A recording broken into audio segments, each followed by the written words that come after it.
How you going, guys? Ready to swing away?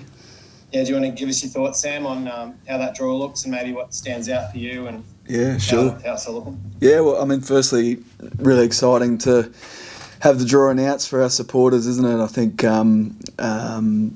great to know what's coming next year, and exciting draw for us. I think, pretty obvious to say that the inclusion of Moana and the draw is terrific for, particularly their supporter bases. I think we all know how much the Pacifica nations provide world rugby, and certainly our team as well. So it's great that they've got representation, and they'll be a particularly dangerous sides, I think, next year. I suppose what they'll lack in cohesion, they'll make up in passion. So I'd imagine they'll do some damage throughout the competition. For us, I think, just got the draw up on the board here. I think playing those Kiwi sides early, getting that first home game against the Chiefs is really exciting. We've got, we had a big game against them last year. Great to be playing them at home in front of our crowd here at Suncorp. And then the Crusaders, to get a couple of Kiwi sides pretty early is exciting for us and for our supporters. Sam, did you guys at the QRU have a tilt at Magic Round at all, or was that always sort of going to go to Victoria? Yeah, I don't know if I was always going to go there. I mean, we certainly last year there was a push. I thought Queensland would have been a great place for it, but look, I think where it's landed in Melbourne is good. But they've been hit pretty hard, with COVID and all their restrictions. So, Magic Round being down there is a good result for the Victorian community and Victorian rugby in general. Sam, do you think that's the reason why Melbourne was awarded the Super Round? Yeah, guys, that probably sits a little bit above me, but I think there would have been a number of teams that would have thought it would have been great. Auckland would have been a great city, Brisbane, New South Wales, but I'm sure in future we'll all get our chance at that round, and where it's landed, as I said, it's a good result. I've got to say, I haven't actually looked in detail at every club and where it's all playing. Obviously, big franchises like the Waratahs typically want to play at the Sydney Football Stadium, Queensland at Suncorp Stadium. Are you sharing it around a little bit between this state? Because that's something Queensland Rugby's tried to do in recent years, taking trial games up to the country, etc. Yeah, next year we've got to focus on. We've got one of our trial matches in Geraldton. We've got a MAU with the Western Force over the next couple of years. They'll come over here in 2023. I think a lot of our teams in Australia are committing to regional trials at the moment.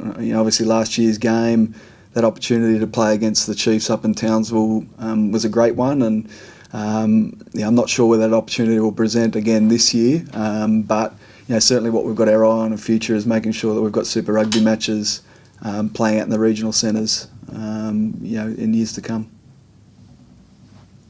Just looking at that draw, I think in the 14 rounds, you've got those 3 extra rivalry rounds. I think for you guys, it's Waratahs, Brumbies, Rebels, I'm led to believe. We saw how popular those derbies were throughout Super Rugby AU. Do you think those extra rounds sort of satisfies that obvious demand for those type of games? Yeah, I mean, we loved the format last year in terms of playing the domestic competition, and we thought that the crowd did get behind it, and it's great that we've got those games, those home and away games. That I think the draw was certainly built around some of the derby matches, as we're seeing over in New Zealand as well. I think the supporters crave for that, so. Something that's been built into the draw schedule, and we're pretty happy where things are landed for us. You guys, sorry, Sam, have you got everyone back bar the current Wallabies tourists at training, Sam?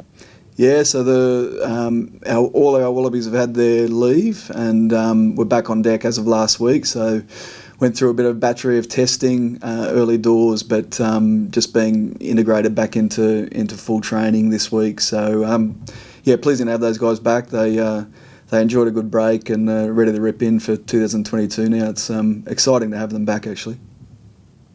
Sam, do you know much about the Geordie Patara injury and how long he's going to be out for?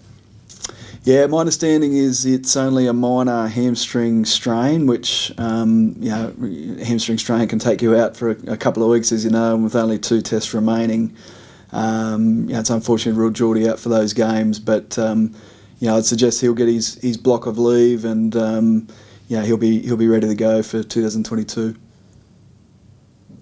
Sam, has there been a bit of a discussion around what position Geordie might end up playing next year? Yeah, I know Thorny's always been, he's had his eye on this for quite a while. I mean, I think you guys know that Geordie played a lot of his school rugby at 15. Thorny's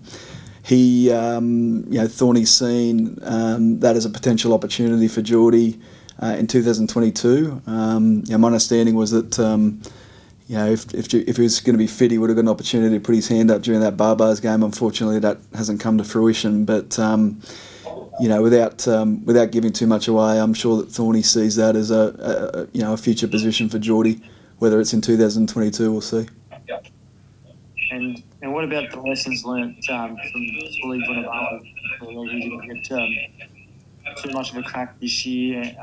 Would have been hoping for a Wallabies opportunity at some point in time. Where do you think his development is from a game perspective, but also physically? What are those lessons? Is that, sorry, mate, in relation to Sully or Jordan? Yeah, sorry, Sully, yeah. Yeah, I think, it's unfortunate, Sully's, second hamstring injury, the timing of it, but, he'll be back for early rounds of Super Rugby next year. In terms of his development, I think we all saw pretty quickly that he picked up the game pretty well. I mean, he's a rugby kid. He was playing all the way up until he was 15 or 16, so he played really well in the games that he played for us, and there was no doubt he was in line for national selection. It's a bit of a setback, but we've certainly still got a lot of rugby to play. We'll get this injury right, and look forward to being a big part of the Red season next year. Sam, how did Harry and Fraser, how have they taken their omission from that tour, and what did you think of RA's decision to leave them at home that pre-season? Yeah, look, they're really pleased to be back. As I said at the beginning, really pleasing to have them involved, and great the influence that they can have and their experiences and what they've had with the Wallabies coming back to the Reds, and we've got some new players in here now. I haven't really got too much to comment on. I mean, that's probably a question for the Wallaby selectors in terms of whether or not they should have gone on tour. But as I said, we're just pleased to have them back training with the Reds, and I'm sure they'll be inspired, to be putting their hand up for a big season next year. Guys, we've got a bit of noise in the background. If you just want to chuck your mics on mute, guys, unless you're asking a question, that'd be great. Okay, all right, bye. Let's finish the phone call. That's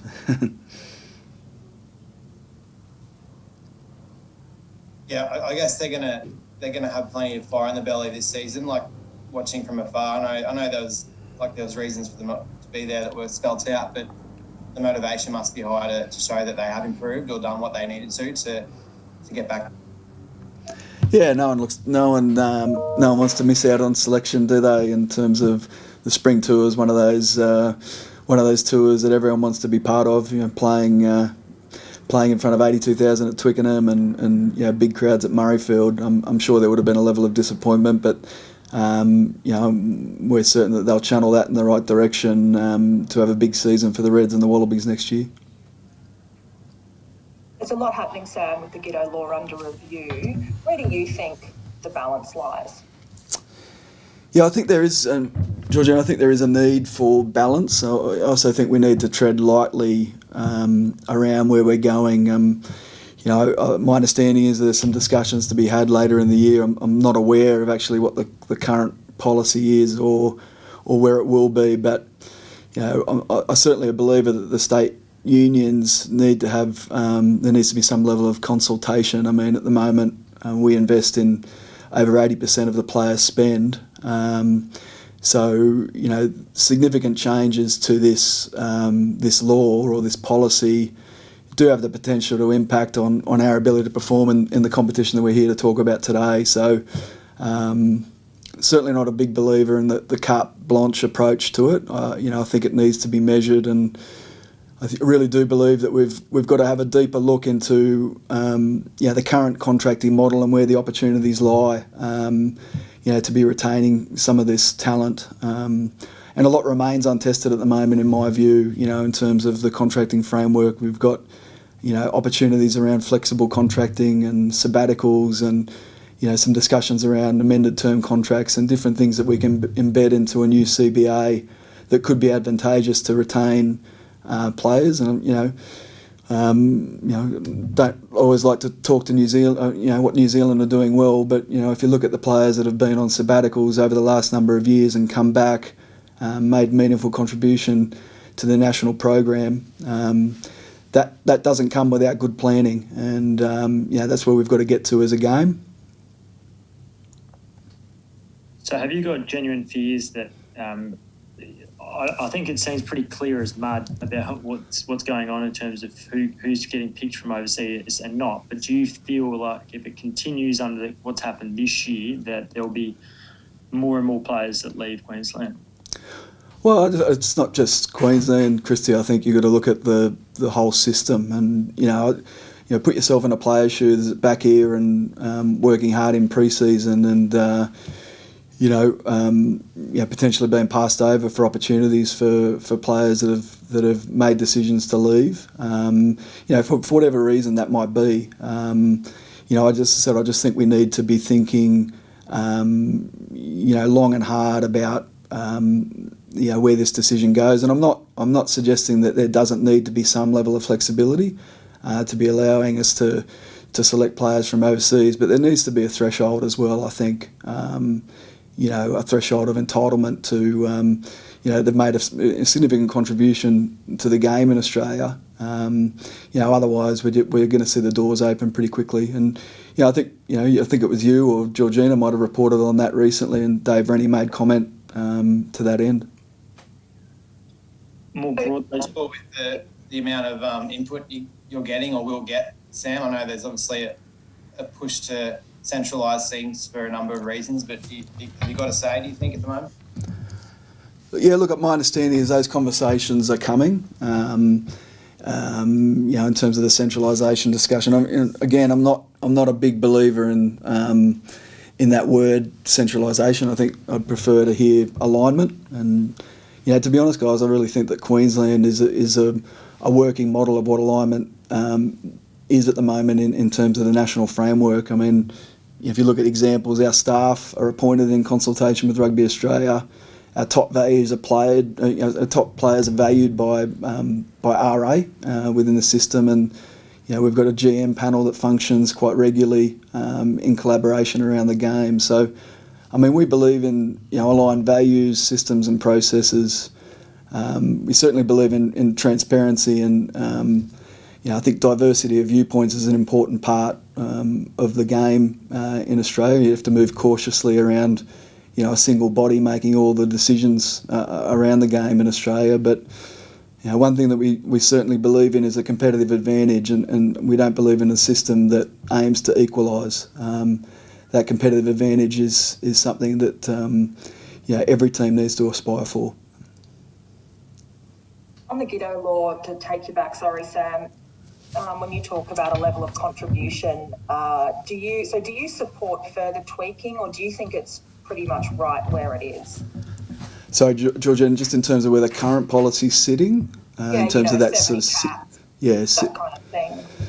Yeah, look, I think there can be some flexibility around the numbers. 60 caps is quite high, I think, in the context of how long it takes for a player to get there. I think there can be some discussions around that. I certainly believe that players need to have played for the Wallabies prior to heading overseas to be considered for selection. And my view would be that it needs to be a significant amount of test matches, and a contribution to the game in Australia. We can't have a situation where the Wallaby jersey is seen as something that's available when it suits the individual. I think that's something that we need to avoid at all costs. The Wallaby, our jersey deserves better than that. It's a funny balance, isn't it? Because you want to keep Super Rugby strong and Australia needs to have Super Rugby strong, but then there's also the prevailing wisdom that Australian rugby's best off financially and when the Wallabies are winning. Which side of that, where's the truth in that from your perspective? Because, should Dave be able to pick his best, like Quade Cooper and Samu Karevi and reap those dividends? And is there not a trickle-down success factor for you guys, or do you dilute that if they're all offshore? Yeah, Georgina, I think it sits somewhere in the middle. In terms of, I'm not a big believer in the Wallabies being successful is the elixir for everything in Australia. I think, if you look at competitions around the world, the French top 14 is an amazing competition, as is the English Premiership.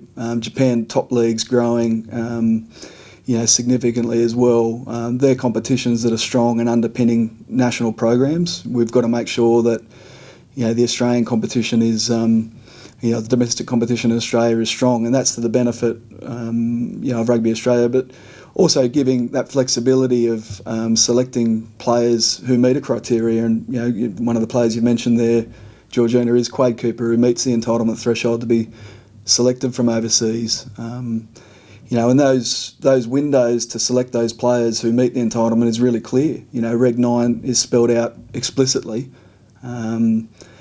Clubs can't unreasonably withhold the opportunity for players to play during those Reg 9 windows, and it's a functioning model. We're seeing it work everywhere else in the test matches in the north at the moment. Do you think the Wallabies that have been chosen this year by Dave Rennie, who are offshore, are taking that attitude of, in your own words, just getting the Wallabies jersey when it suits them? No, well, I think my point is we want to avoid that situation. And in terms of the players that didn't tour, I just go back to that point that I believe that Reg 9 is a functioning model. And if I look at the club that two of those players are representing in Suntory, I mean, 8 players have been released from Suntory to represent Japan on the current tour. So I would find it hard to believe that clubs are in a position to unreasonably withhold the opportunity for players to head over. We had a player this week where a Regulation 9 claim came through, and it's just not something you want to withhold from players playing international rugby. It seems nonsensical. Sam, just in regards to the centralisation alignment, it seems like there's still a fair bit of uncertainty, water to go under the bridge. How soon a thing is this going to transpire? Because from my understanding, RA kind of wanted to move ahead. From what I'm hearing, it seems like there's a fair bit more to go before something like that might come to fruition. Yeah, look, Christy, I think it certainly needs to be some meaningful discussions held, and I think Rugby Australia's quite busy at the moment. We've still got a tour to finish. Obviously some people on that tour will be quite influential in terms of decision making. There'll be a window of discussion, I'm certain. In terms of timeframes, I mean, let's not put a time frame on it. Let's just get the decision making right. And let's be collaborative about it. I think that's the approach. There's a lot of smart people around the game. Within the member unions, state unions, as well as within RA, and let's bring those people together and work to a model that's going to be best for Australian rugby, not Rugby Australia or not Queensland, not the Brumbies. Let's do it for Australian rugby. Just getting back to for Red's perspective, you guys have I think it's about an 8-month gap between the last Trans-Tasman game and what you're going to open with in 2022. Is there any potential to sort of schedule in further trial games, and how do you sort of manage that major layoff between sort of tournaments?